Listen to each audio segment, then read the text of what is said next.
रानो चिड़िया पेट से है और वो बहुत जल्दी ही अंडे देने वाली है, लेकिन अभी भी बहुत चिंता में है क्योंकि अभी उसने अपना पक्का घर नहीं बनाया है।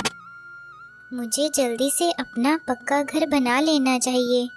अपने अंडों को सुरक्षित और गर्म रखने के लिए पक्के घर की ज़रूरत है। इतना सोचकर रानो घर बनाने के लिए जंगल की तरफ चल पड़ती है। रास्ते में जाते उसे कालू कौआ और गौरी कौवी मिलती है। सुनिए, मेरा नाम रानो है, क्या आप मेरी एक मदद करेंगे? बोलो चिड़िया, कैसी मदद चाहिए तुम्हें? मैं पेट से हूँ और जल्दी ही अंडे देने वाली हूँ। मुझे एक सुरक्षित घोंसला बनाना है।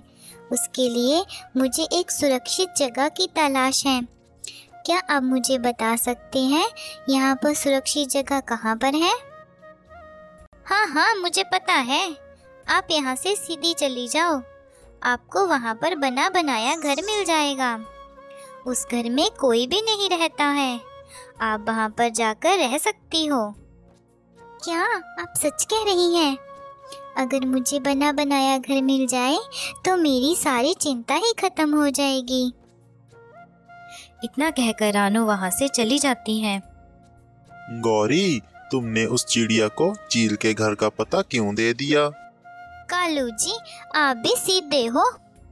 हमने कोई ऐसे में ही फ्री की सेवा थोड़ी खोल रखी है, हम कोई बेले बैठे हैं।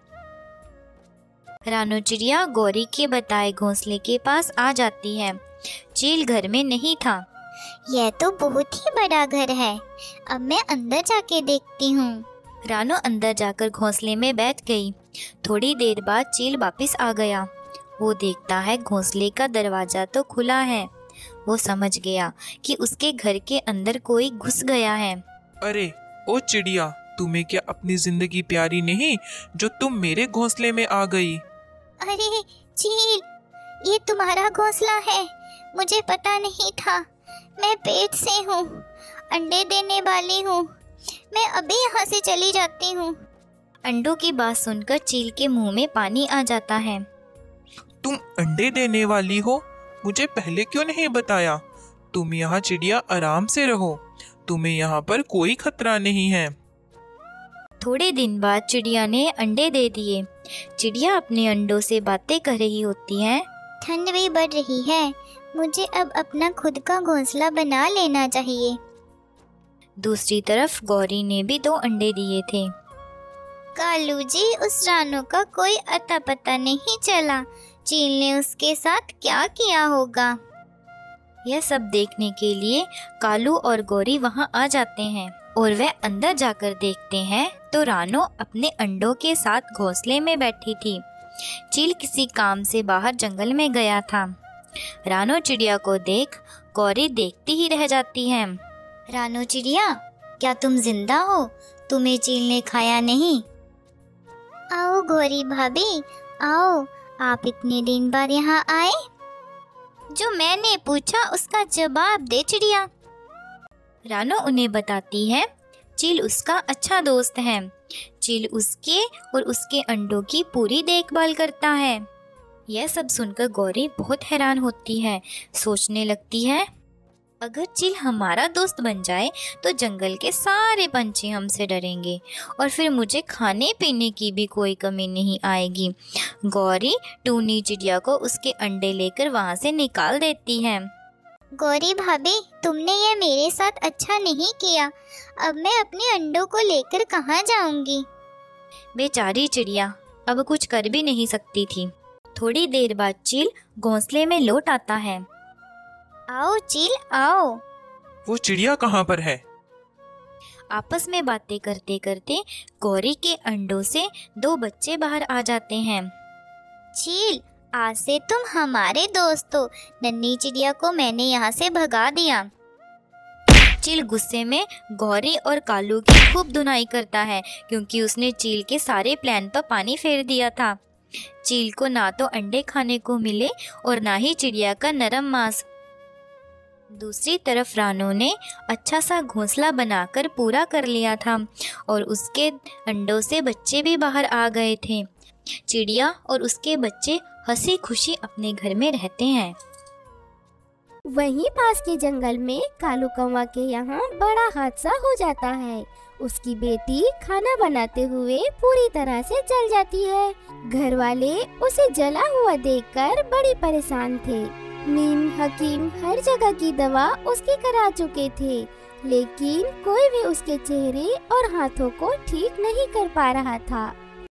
तभी टूना के जंगल का एक पक्षी कालू कौवा के पास किसी काम से जाता है, और जब उन्हें उनकी बेटी की परेशानी का पता चलता है। अरे कालू कौवा जी, घबराने की जरूरत नहीं है। हमारे जंगल का टूना ऐसा दवाई देता है, बस 1-2 बार ही इस्तेमाल से रोगी पूरी तरह से ठीक हो जाता है। मेरी बात मानो, अपनी बिटिया को वही दिखा आओ। सचमुच में अगर मेरी बेटी को उसकी दवाइयाँ लग गई और मेरी बेटी सही हो गई तो मैं वादा करता हूँ कि मैं उसका घर अनाज से भर दूंगा। फिर क्या सोच रहे हो? चलो जी, हम टूनी को लेकर टूना के पास जाते हैं। टूनी अपने चेहरे को हर समय दुपट्टे से ढककर रखती थी। उसे अब बाकी लोगों से मिलने जुलने में कोई दिलचस्पी नहीं थी। जो कोई भी उसके झुलसे हुए चेहरे को देखता तो उसके मुंह से एक बार को चीख निकल ही जाती। जब टूनी को ये बात पता चलती है तो वो खुश तो होती है, लेकिन वो फिर उदास हो जाती है। माँ, मैं थक गई हूँ। कभी इस डॉक्टर के पास जाओ, कभी उस वैद्य के पास जाओ, लेकिन होता कुछ भी नहीं है। मुझे मेरे हाल पर छोड़ दो। मुझे नहीं जाना कहीं पर भी। बेटा, उस जंगल के पक्षी ने कहा है। उस जंगल के टूना के हाथ में बहुत सफाई है। उसके हाथ की दवाइयाँ पक्षियों को जल्दी ठीक कर देती है। मैं मानती हूँ, हम बहुत जगह घूमे हैं, पर अपनी माँ के कहने पर बस एक बार तू मेरे साथ चल तो सही। फिर अगले दिन टूनी को लेकर टूना के जंगल आ जाते हैं। आइए आइए, बताइए क्या हुआ है। ये मेरी बेटी टूनी है। इसका चेहरा खाना बनाते वक्त जल गया। इसका चेहरा पूरी तरह से सुलझ गया है। बहुत इलाज कराया, कोई फर्क नहीं पड़ा। हमें किसी ने बताया तुम्हारे पास जादुई दवाई है।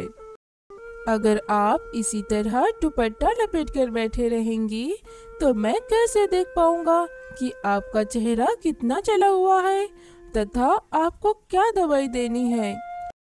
नहीं, मैं अपना दुपट्टा नहीं निकालूंगी। पिताजी ने बता दिया ना, मैं कितनी जली हूँ। जो भी मेरा चेहरा देखता है वो डर जाता है। भला ये क्या बात हुई? तुम अगर डॉक्टर को नहीं दिखाओगी तो वो फिर इलाज कैसे करेगा? टूना उसे बहुत समझाता है और आखिर टूनी अपना दुपट्टा उतार देती है। टूना देखता है कि उसका एक तरफ का चेहरा और हाथ बुरी तरह से जला है। टूना उनको 2 बोतल उठाकर देता है। ए जादुई जामुन के पेड़ से टूटे हुए जामुनों, मैं यह दवाई उस टूनी को दे रहा हूँ।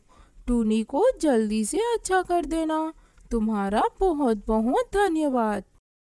टूना उस दवाई को कालू कौवे को दे देता है और 1 हफ्ते बाद आने को कहता है। टूनी जी, आप 1 बोतल और लीजिए और इसे अपनी जली हुई जगह पर लगा देना। देखना, आप जल्दी ठीक हो जाएंगी। और दुपट्टे को हर वक्त लपेट कर मत रखना। टूनी को कोई उम्मीद नहीं थी। वो मरे मन से टूना से वो बोतल ले लेती है और घर जाने पर अपनी माँ से कहती है, भला ऐसी कोई दवाई होती है कि उसे खाओ पियो लगाओ और ठीक हो जाओ? लगता है तुम्हारा दिमाग खराब हो गया है। दवाइयाँ खाई और लगाई ही तो जाती है। तुम एक बार खाकर तो देखो। अगर आराम नहीं पड़ा तो हम नहीं जाएंगे। सच में अगर आराम हो गया तो सोचो तुम कितनी सुंदर दिखोगी। बस माँ, तुम मुझे ऐसे ही ख्वाब दिखाती रहती हो और दवाइयाँ खिलाती रहती हो। गोरी कौवी बड़ी पाबंदी के साथ टूनी को रोज दवाई देती और चेहरे पर भी लगाती। 3 दिन में टूनी को झुलसे हुए चेहरे ठीक दिखाई देने लगी। अब उसका मन थोड़ा खुश था और अब खुशी खुशी दवाई खा रही थी और दवाई लगा भी रही थी। 1 हफ्ते होते ही उसके दाग बहुत हल्के हो गए थे। माँ, सचमुच में वो तो जादुई दवाई है। देखो तो मेरा चेहरा कितना अच्छा हो गया है। चलो ना माँ, आज हम फिर जाकर दवाई ले आते हैं। हाँ मेरी बच्ची, हम जरूर चलेंगे। टूनी भी एक बार आकर दवाई लेकर चली जाती है। अब वो बिल्कुल ठीक थी और जब टूनी का चेहरा पूरी तरह से ठीक हो गया तो वह पहले की तरह सुंदर दिखाई दे रही थी। एक दिन कालू कौवा, गोरी कौवी और टूनी टूना को मिलने आते हैं। अरे टूनी जी, अब तो आप बिल्कुल ठीक हो गई हैं और सच में आप बहुत सुंदर भी हैं। बेटा, मैं तो तुम्हारी माँ से मिलने आया हूँ। क्या तुम्हारी माँ से बात हो सकती है? तभी टूना की माँ वहाँ आ जाती है और कालू कौवा उसकी माँ से कहता है, अगर हम चिराग लेकर भी ढूंढे तो हमें टूना जैसा दामाद नहीं मिल सकता। आप हमारी टूनी को अपने घर की बहू बना लो। और ये सुनकर टूना मन ही मन बहुत खुश हो जाता है। और कुछ दिन बाद टूना की शादी टूनी से हो जाती है। जादुई जामुन के पेड़ की वजह से अब टूना का जीवन बहुत ही खुशहाल था।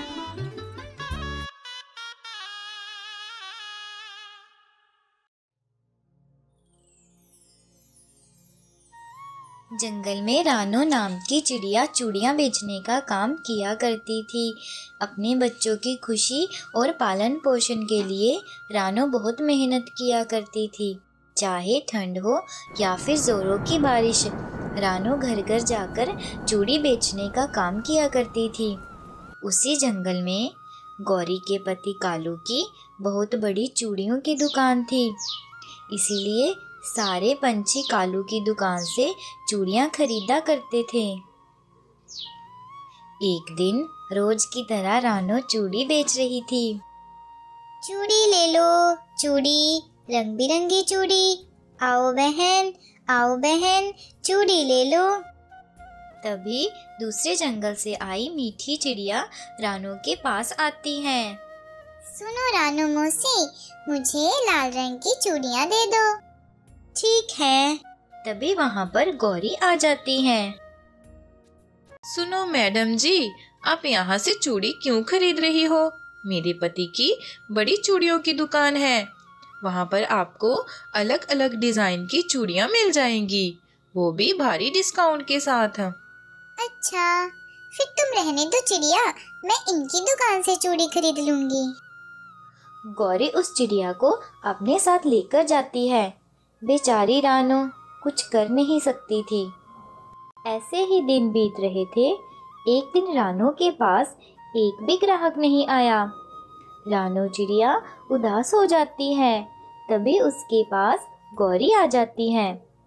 गौरी रानो से बहुत बहसबाजी करती है और गुस्से से रानो की टोकरी में लात मार देती है। ये ले, अब बेच अपनी चूड़ियाँ।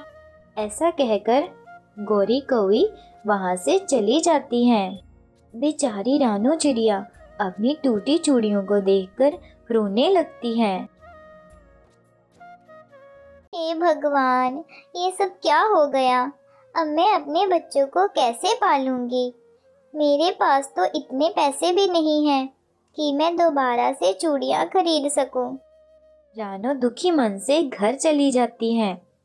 घर आकर देखती है तो बच्चे ठंड से कांप रहे होते हैं। अरे बच्चों, तुम्हें तो ठंड लग रही है, मैं तुम्हें अभी कंबल निकाल कर देती हूँ। रानो बच्चों को बड़ा सा कंबल निकाल कर दे देती है। बच्चे उस कंबल की गर्माहट में सो जाते हैं। अगली सुबह पूरा जंगल बर्फ से ढक जाता है। ठंड इतनी ज्यादा थी कि कोई भी पंछी काम पर नहीं जाता है।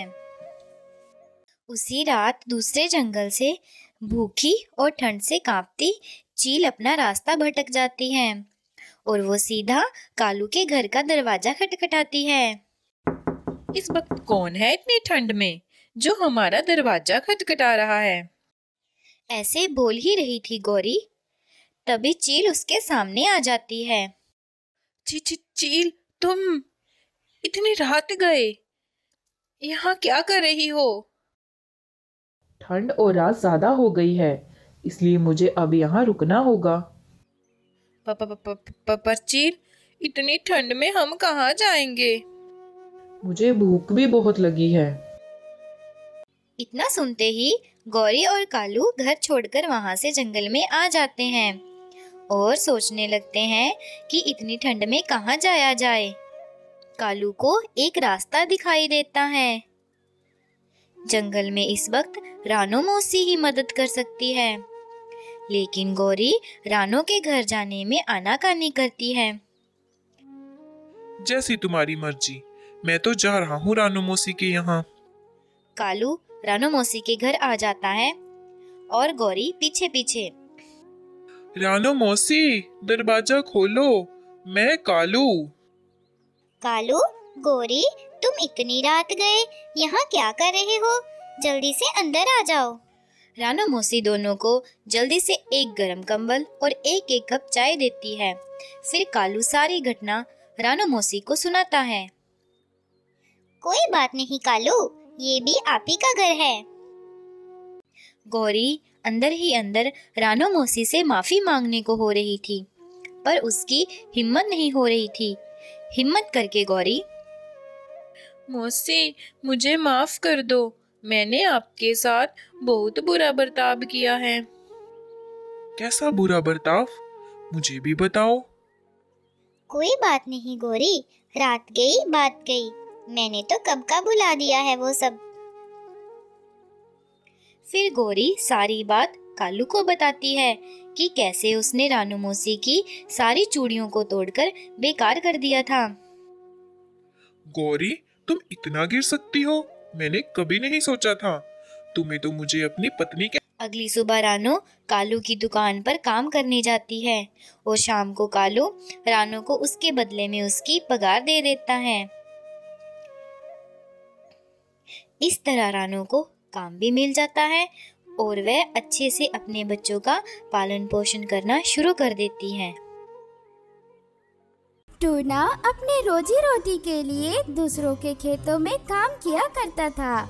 फसल की बुआई से लेकर कटाई तक सभी काम उसे आता था और धीरे धीरे फसल कटाई का समय आ गया था। एक दिन टूना काम खत्म करके अपने घर की ओर निकल जाता है।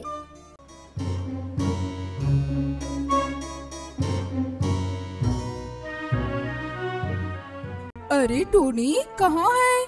क्या कर रही है? देख, मैं काम से आ गया। अरे क्या बना रही है? खुशबू तो बहुत बढ़िया आ रही है। हाँ, आएगी ही। आखिरकार खाना जो बना रही हूँ मैं। वैसे क्या बना रही है? भूख भी बहुत लगी है, जल्दी ला तो। वैसे खुशबू से तो लग रहा है कि तू समोसा बना रही है। हाँ, देखिए आपका मन कैसे कर लिया मैंने। ये लीजिए आपके लिए गर्मा गर्म समोसे। जानती है, तेरे समोसे इतने बढ़िया होते हैं कि जो खाएगा खुश हो जाएगा। तो एक काम करते हैं, आप काम धंधा छोड़ दो और चलते हैं फिर समोसा बेचने।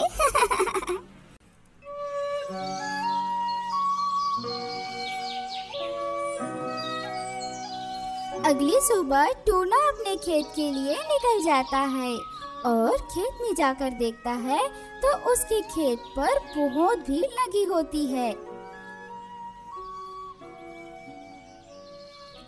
अब खेत का सारा काम पूरा हो गया है।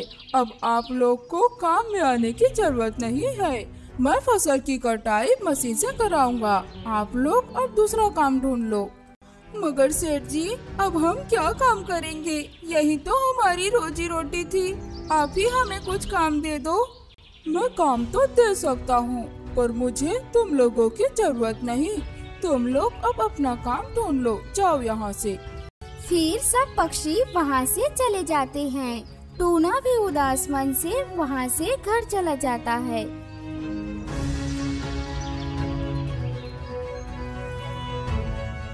अरे क्या हुआ? आज आप इतने उदास क्यों लग रहे हो?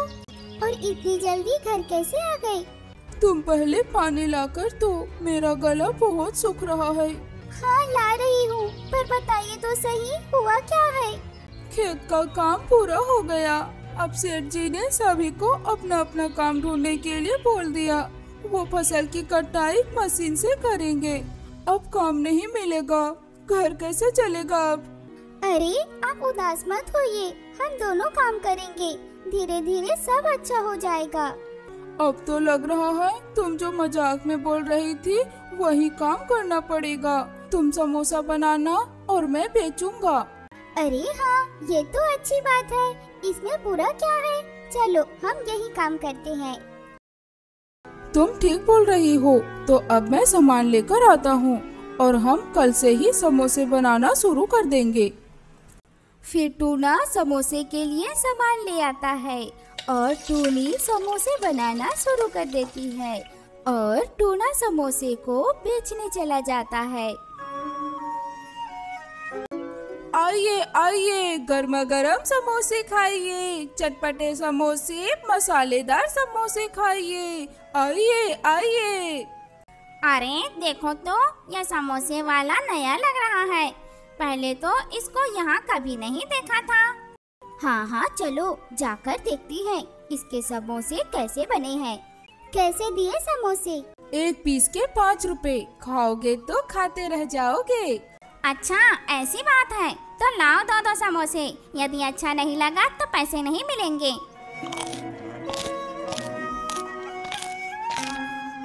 अरे वाह, ये तो सच में बहुत बढ़िया है। गर्मा गर्म खाने में तो इसका स्वाद और भी बढ़ गया है। हाँ हाँ सच में बहुत बढ़िया है, ऐसा समोसा तो मैंने कभी नहीं खाया, बहुत ही बढ़िया है। ठीक है भैया जी, मैं अपने घर वालों को भी इस समोसे को खिलाऊंगा, जरा मेरे लिए और पैक कर दीजिए। हाँ हाँ जरूर जरूर, जितना मन लगे उतना ले जाइए। आप ही लोगों को तो खिलाने के लिए यहाँ आया हूँ। वहीं थोड़ी दूर में कालू कौवा अपने समोसे की रेडी लेकर खड़ा था। अरे खड़े खड़े तो मेरे समोसे ठंडे हो जाएंगे। आज एक भी ग्राहक नहीं आया, कब से समोसे लेकर खड़ा हूँ, आज एक भी समोसे नहीं बिके। अरे ओ समोसे वाला, अब आपके समोसे नहीं बिकेंगे। पास में एक और समोसे वाला आ गया, उसका समोसा बहुत स्वादिष्ट है। अच्छा, इसीलिए आज कोई ग्राहक नहीं है। कोई नया समोसे वाला आके मेरा धंधा बिगाड़ रहा है। ऐसा मैं होने नहीं दूंगा। अभी उसको मदद चखाता हूँ, फिर समोसे बेचना ही छोड़ देगा। वो भी तो याद रखे उसका पाला किसके साथ पड़ा है।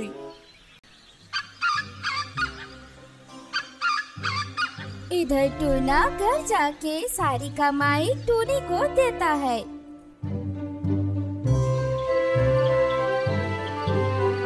देखा टूनी, आज कितनी कमाई हुई है। लगता है अब तुम्हें ज्यादा मेहनत करनी पड़ेगी। हाँ हाँ जरूर जरूर, लगता है हमारा व्यापार जम गया है। अब तो और मन लगाकर समोसे बनाऊंगी, सभी उंगलियां चाटते रह जाएंगे। हाँ, हमें समोसे का स्वाद दूर दूर तक फैलाना होगा, तभी तो ग्राहक ज्यादा आएंगे। फिर अगले दिन टूना समोसे बेचने चला जाता है। गर्मा गर्म समोसे, आइए आइए, गर्मा गर्म समोसे खाकर देखिए, मसालेदार समोसे खाइए, आइए आइए। गर्मा गर्म समोसे खाकर देखिए, चटपटे चटपटे समोसे। आज तो चटनी में नशीली दवाई मिलाकर लाया हूँ। जो भी मेरे समोसे को एक बार खाएगा, किसी और के पास कभी नहीं जाएगा। कालू कौवा अपने समोसे को कम दाम में बेचने लग जाता है और साथ में चटनी फ्री में देने लग जाता है। आइए समोसे खाइए, उसका समोसा छोड़ो, मेरे समोसे खाओ, साथ में चटनी एकदम फ्री।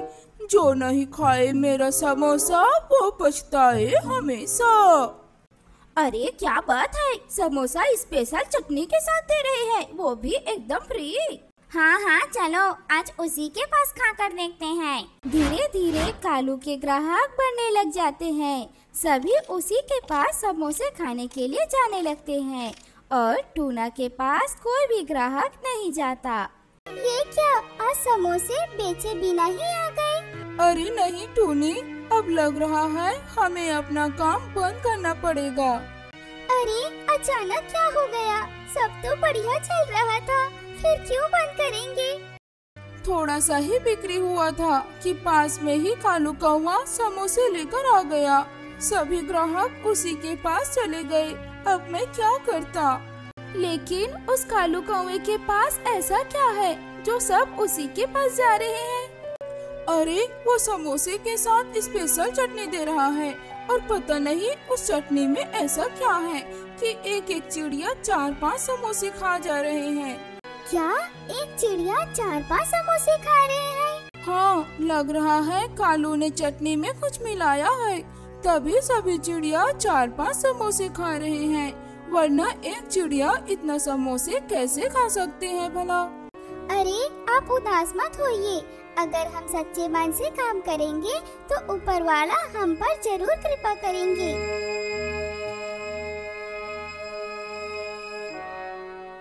चटनी में नशीली दवाई मिलाकर अब सब ग्राहक को अपनी तरफ कर लिया। अब तो समोसे की कीमत बढ़ा दूंगा तो भी सभी मेरे पास ही समोसे खाने आएंगे। कोई टूना के पास अब समोसे खाने नहीं जाएंगे। अरे आज समोसे की कीमत कैसे बढ़ा दिया? अच्छी चीजें तो महंगी मिलती ही है ना। महंगी होने के कारण फिर भी सभी ग्राहक कालू के पास ही समोसे खाने जाते थे। टूना के पास कोई भी ग्राहक नहीं जाता था। तभी कालू के पास एक बूढ़ी चिड़िया आती है।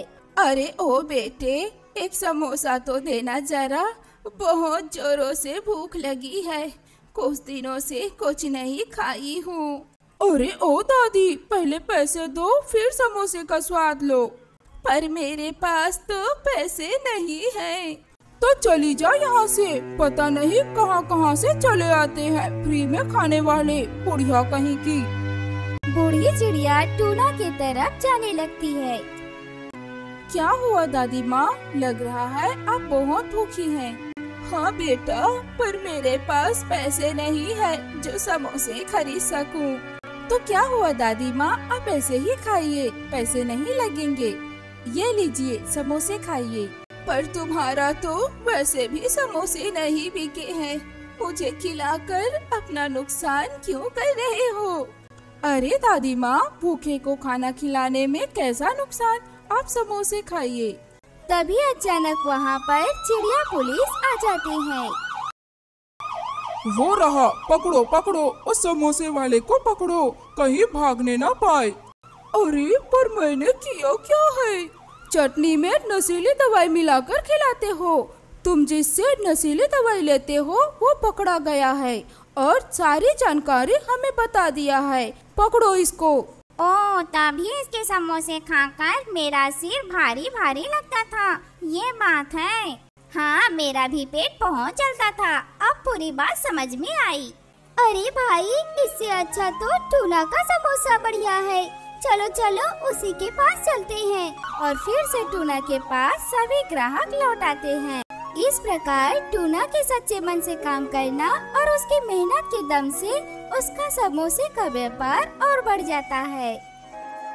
अरे अरे सुनो भाई, वो सड़े हुए आलू हैं, वो बेचने के लिए नहीं फेंकने के लिए रखे हैं, उसे तुम क्या करोगे? मुझे इससे खाद बनाना है। कितने किलो होंगे? अच्छा, 20 से 25 किलो होंगे। 5 सालों से समोसे बेचने का काम किया करती थी। समोसे बेचकर ही टूनी अपना गुजारा करती थी। टूनी समोसे के लिए अच्छे आटे और आलू को खुद छांट कर लाया करती थी, जिससे समोसे अच्छे और स्वादिष्ट बने। टूनी, अगर तुम 10 रुपए के 4 समोसे नहीं बेचती तो हम जैसे चिड़ियों का क्या होता? तुम इतने सालों से 10 रुपए के 4 समोसे बेच रही हो, तुमने अपने समोसे का दाम क्यों नहीं बढ़ाया है? हाँ, हाँ वो तो है। अरे कबूतर भैया, मुझे पैसों की क्या जरूरत होगी, मैं अकेले जो रहती हूँ। समोसे बेचकर जो पैसे मुझे मिल जाते हैं उससे मेरा गुजारा अच्छे से चल जाता है। मुझे ज्यादा पैसों की लालच नहीं है कबूतर भैया, मेरे समोसे से किसी का पेट भर जाए यही सोचती हूँ। टूनी जंगल के चिड़ियों का भला सोचती थी। वो चाहती थी कि जंगल के चिड़ियों को कम रुपये में समोसे मिले और वो अपना पेट भर सके। कालू कौवा 2 साल बाद दूसरे जंगल से अपने जंगल आया। कालू दूसरे जंगल के एक ढाबे में खाना बनाने का काम किया करता था और 1 महीने की छुट्टी लेकर वो अपने जंगल घूमने आया था। कालू कौवा देखता है कि टूनी के घर के बाहर चिड़ियों और उसके बच्चों की भीड़ लगी हुई है।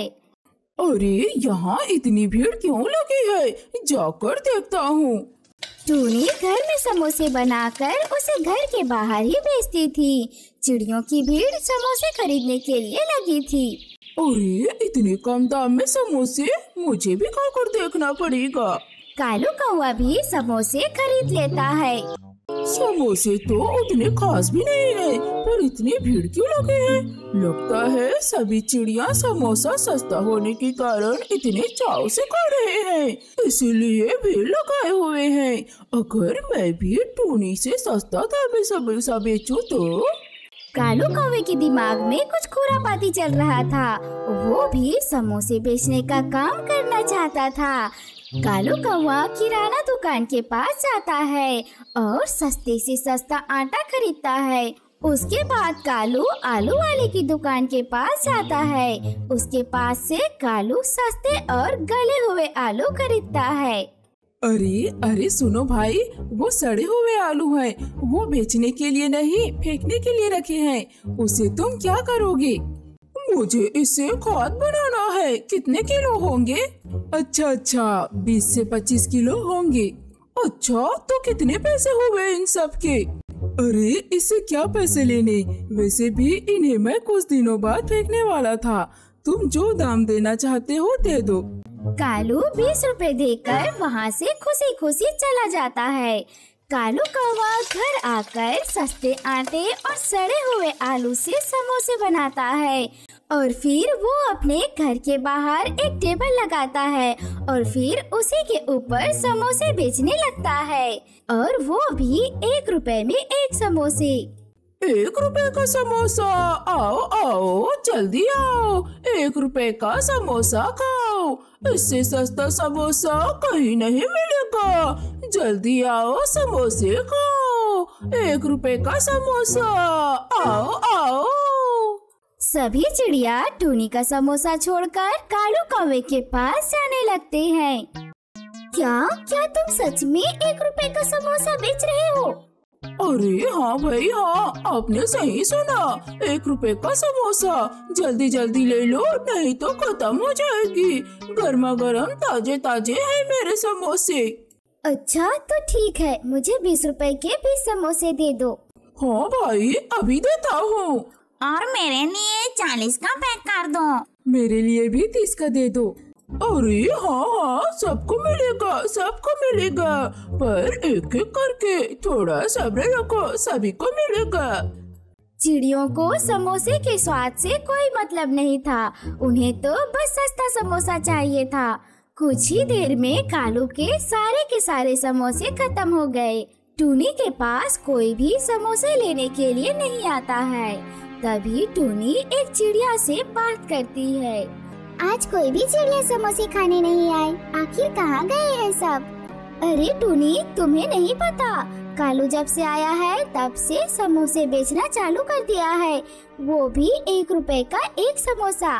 सब एक दिन में इतने सारे समोसे बिकने के कारण कालू का लालच और बढ़ते जाता है। उसने कुछ चिड़ियों को समोसे बनाने के लिए काम पर रख लिया। कालू आटा और आलू खुद ही लाता। वो चिड़ियों को केवल रोटी बनाने और समोसे बनाने के लिए ही रखा था, जिससे उन्हें कालू का कोई राज पता न चल सके। हर दिन कालू की कमाई दुगनी हो रही थी। उस ढाबे से ज्यादा तो मैं अपने घर में पैसे कमा रहा हूँ। और किसी को मेरे राज के बारे में पता भी नहीं कि किस तरह मैं उन्हें सड़े गले आलू खिला रहा हूँ। 1 महीने बाद जंगल की चिड़ियों को कुछ अजीब सी तकलीफ होने लगी। बच्चे, बूढ़े, जवान, सबके शरीर की हड्डियों में दर्द शुरू हो गया। सब जंगल के उल्लू डॉक्टर के पास जाने लगे। डॉक्टर के पास सिर्फ और सिर्फ हड्डियों की शिकायत थी। इसे देखकर डॉक्टर भी खुद हैरान थे। सबके साथ एक जैसी तकलीफ कैसे हो सकती है? सबके शरीर में दर्द है। तभी एक चिड़िया का बच्चा समोसा खा रहा था। इतने छोटे समोसे? डॉक्टर साहब, 1 रुपए का है समोसा। 1 रुपए का? 1 रुपए का समोसा सुनकर डॉक्टर भी हैरान था। डॉक्टर को पता चल गया कि सभी चिड़िया 1 रुपए वाले समोसे खाते हैं। उन्होंने उस चिड़िया के बच्चे से समोसा ले लिया और जांच के लिए भेज दिया। कुछ देर बाद जांच की रिपोर्ट। ये सब 1 रुपए वाले समोसे से हुआ है। सस्ते समोसे बेचने के लिए मिलावटी आटा और सड़े गले आलू का इस्तेमाल कर रहे हैं और तुम लोग वही खा रहे हो, इसीलिए तुम्हारे शरीर में दर्द है। सस्ती चीजें कभी अच्छी नहीं होती। फिर सब चिड़िया मिलकर कालू के घर जाते हैं। अरे ओ कालू, बाहर निकल, घर से बाहर निकल। अरे वाह, ग्राहक पहले से आ गए हैं, क्या बात है। अभी उनको थोड़ा रुकने को बोलता हूँ।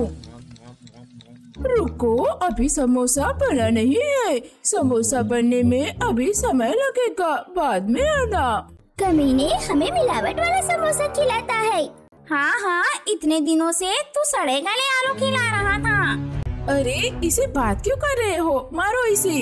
अपने फायदे के लिए हमारे सेहत के साथ खेल रहा था। जंगल की चिड़ियों ने कालू कौवे को बहुत पीटा और उसे गांव से बाहर निकाल दिया। फिर सभी चिड़िया समोसे खाने के लिए टूनी के पास वापस आने लगती है। उन्हें ये बात पता चल चुका था कि टूनी सस्ता और खराब सामान इस्तेमाल नहीं करती, पर कालू मिलावटी सामान इस्तेमाल नहीं करता। तो उन्हें पता कैसे चलता कि हर सस्ती चीज अच्छी नहीं होती।